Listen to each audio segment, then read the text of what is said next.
Welcome back to the final installment in my series about A Nation at Risk. I'm Dr. Deborah Owens, and in this video, I'll explore what happened a decade after A Nation at Risk unleashed its fury about the state of education in the United States, creating an endless cycle of reform initiatives for the supposed failures of the schools.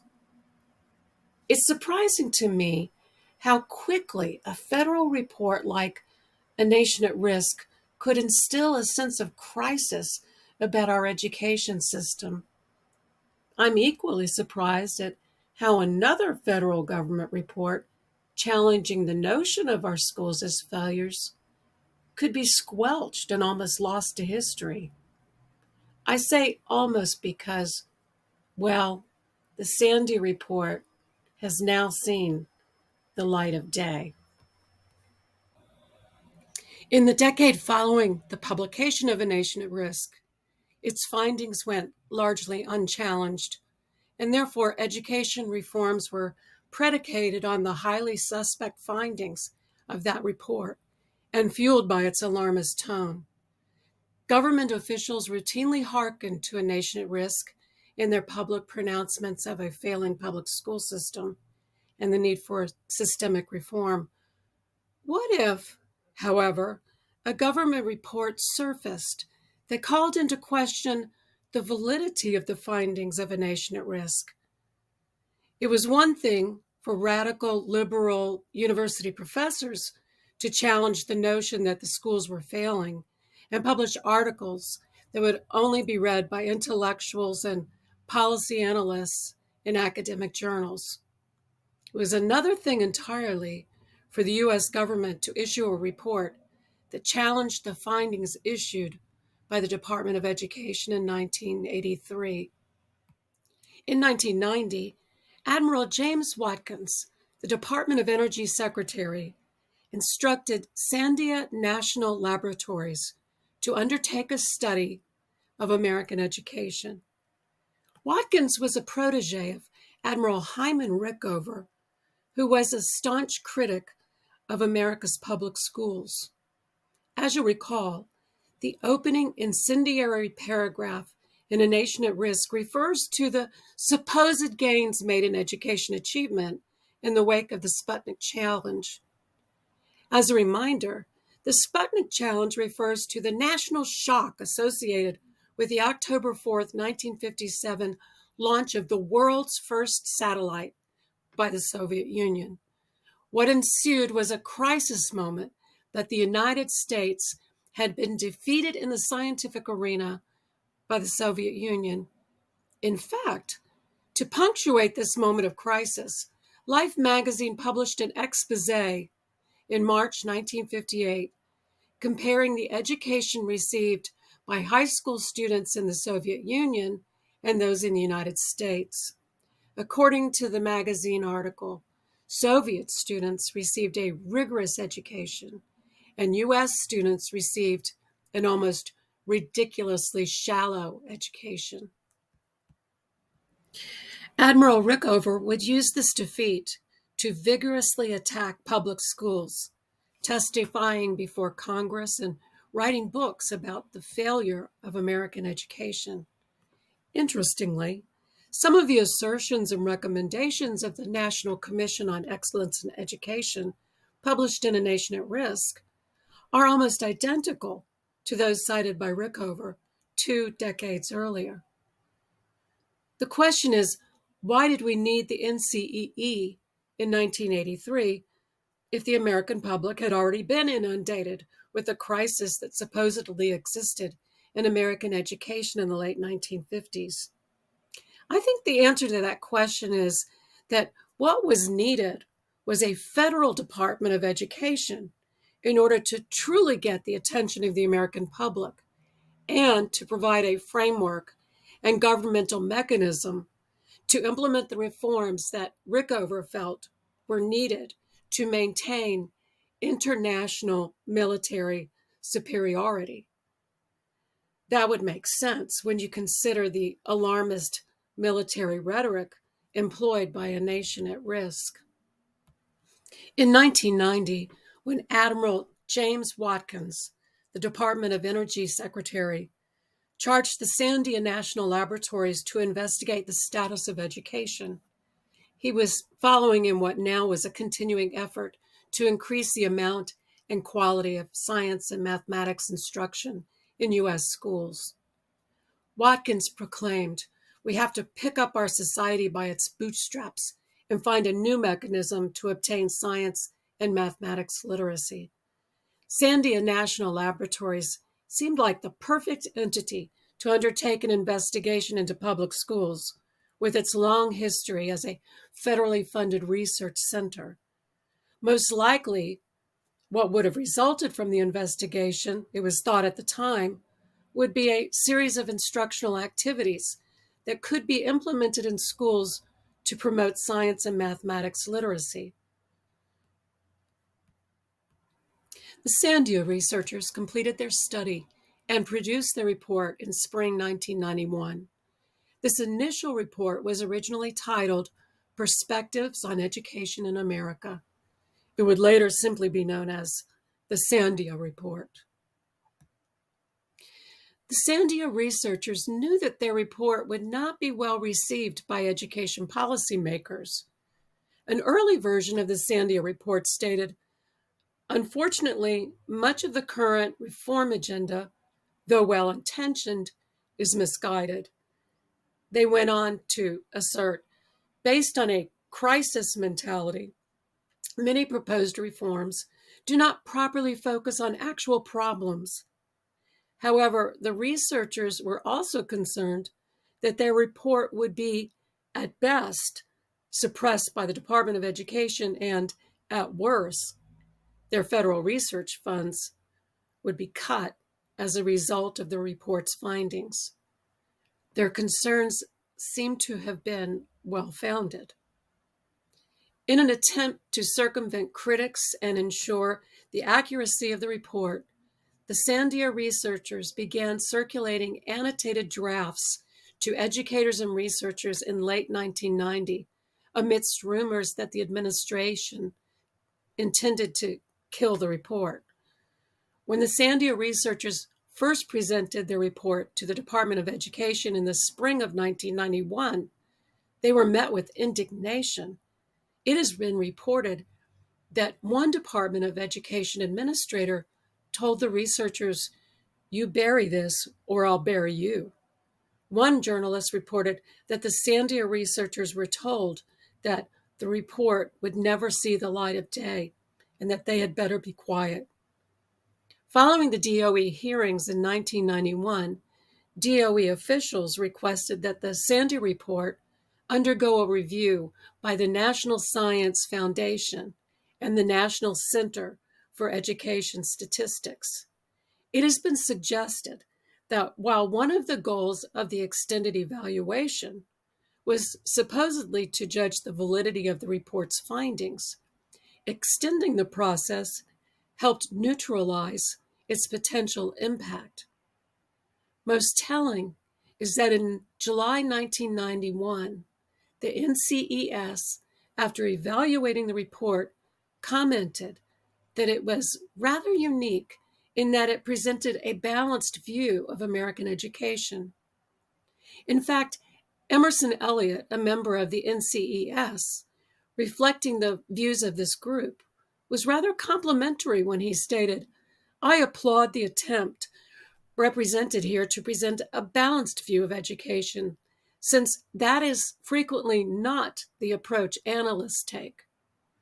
This report presents both positive and negative aspects of the condition of education in the nation, and there are certainly trends that support both perspectives.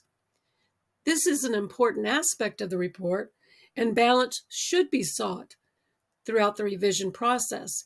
In addition, the report covers a great deal of ground in attempting to address a full range of issues in education. This provides a comprehensive and intriguing compilation of information." The NCES did find that the report needed additional work before publication and dissemination to the public. However, according to Elliott, this additional work did not impact or invalidate the Sandia Report's findings and conclusions. The final version of the Sandia Report included a statement that the additional reviews would be included in the appendix. The Sandia researchers were confident that the appendix would, in fact, further strengthen the credibility of their report.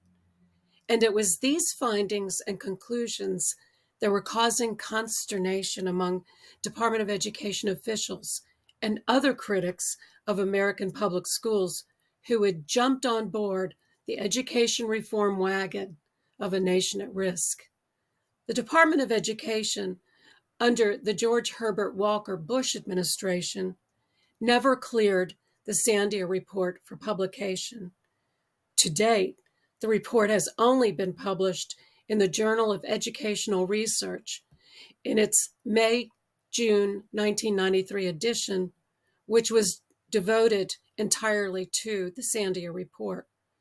Although the researchers did not lose their jobs, they were reassigned, and the Sandia laboratories discontinued their proposed research and development program for education. It has been asserted that Sandia researchers were forbidden to leave the state of New Mexico to talk about the report. And while former Bush administrators to this day have continued to deny that the Sandia Report was suppressed, the Sandia vice president who oversaw the research after his retirement stated that it was definitely suppressed. So what did the Sandia Report conclude that caused such angst among education policy makers, prompting them to go to such extraordinary lengths to suppress its findings? Well, with regard to SAT scores, Sandia researchers stated in their report that the much publicized decline in average SAT scores misrepresents the true story about SAT performance. Although it is true that the average SAT score has been declining since the 60s, the reason for the decline is not decreasing student performance. They went on to state that any decline in SAT scores was largely due to the fact that more people in America are aspiring to achieve a college education than ever before. So the national SAT average is lowered by the increased number of students in high school opting to take the SAT. This actually could be viewed in a positive light, since a college education was becoming more accessible to racially and ethnically diverse populations. Students from rural and urban communities have traditionally, and for a variety of reasons unrelated to schooling, performed less well on standardized tests. In fact, the report found that the average performance of a traditional test taker on the SAT had actually improved over 30 points since 1975. With regard to the National Assessment of Educational Progress, NAEP, Sandia researchers found that in the years leading up to 1990, there have not been recent declines in performance on skills tests. If anything, they stated, today's students are performing better than previous students. The researchers found that although the performance of minority students continues to lag behind white students, a large percentage of minority youth are staying in school and are achieving higher than their predecessors. According to Sandia researchers, we see this as a result of the education system's focus on increased access and improved basic skills. More specifically, they asserted that the NAEP data revealed that performance has been steady or improving in nearly every subject area tested, and the greatest gains have been made in basic skills. Furthermore, they said these gains have not been at the expense of advanced skills. With regard to the supposed increase in dropout rates, Sandia researchers found that calculating dropout rates before the mid-1980s was difficult because of a lack of any consistent measure across school districts. However, an extensive examination of census data revealed an impressive increase in graduation rates in the United States until the mid-1960s, and after 1965, the graduation rate from traditional schools had remained steady at about 75%. Furthermore, they found that if GED completion was included, the high school completion rate was over 85%. Sandia researchers also addressed the concern that there was a marked decline in college degrees in engineering, computer science, physical science, and mathematics.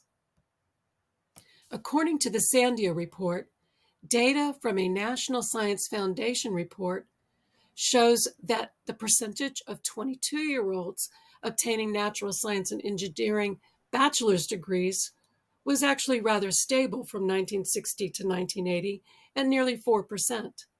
And furthermore, 1980s data indicate that youth today are choosing natural science and engineering degrees at a higher rate than their peers in the 1960s. The researchers further found that engineering PhDs are at or near an all-time high. And in fact, physical science PhDs are within a few percent of an all-time high. The authors of A Nation at Risk cited the lack of skilled workers available from the American schools as a significant problem. However, Sandia researchers asserted that although the lack of skilled workers is often advanced by business leaders as a major problem, only 15% of those surveyed had difficulty filling skilled positions. Furthermore, according to the report, even when the surveyed businesses complained about worker skills, they often alluded to work ethic and social skills, not academic skills. The researchers concluded the results of this survey suggest that the business leaders surveyed are generally satisfied with the skill levels of their employees, and the problems that do exist do not appear to point to the K-12 education system as a root cause. Well, clearly, findings such as these, especially coming from this highly respected, politically neutral group of scientific researchers at the Sandia National Laboratories, was something that needed to be tucked away in some inconspicuous place, like the Journal of Educational Research, where it would languish on the shelves of academic libraries, largely unread by the American public. With this report suppressed, the crusade would continue for the systemic reform of public schools in America. To be sure, the Sandia Report provided a different lens for viewing our education system in the United States.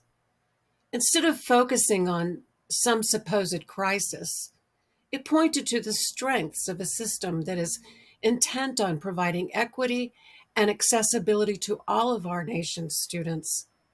Nonetheless, we can see that the result of dismissing the findings of the Sandia Report by the Department of Education resulted in decades of education reform initiatives like No Child Left Behind and the Common Core and whatever reform initiative is on the horizon.